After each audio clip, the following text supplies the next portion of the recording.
Be sure to leave a like or subscribe if you haven't already. Welcome back to another video. In this video we're going to go over wireframes. To get started, to select a wireframe, you just press Z on the keyboard with the object selected.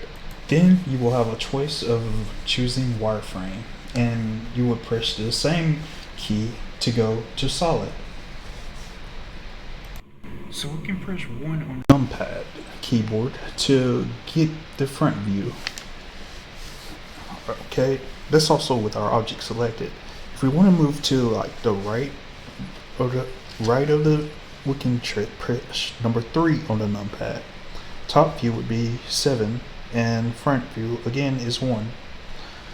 But to press to move left or right, just press the shift button, hold down the mouse wheel and move the mouse right or left.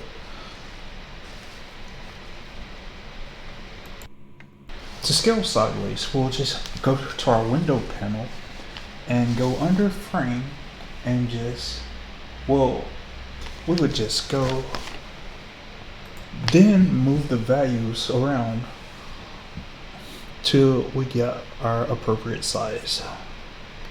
You can also use the X, Y, Z, the green, blue, and red plus sign up the top to choose different sizes of the object you want to view. Be sure to leave a like or subscribe if you haven't already, and see you in the next video.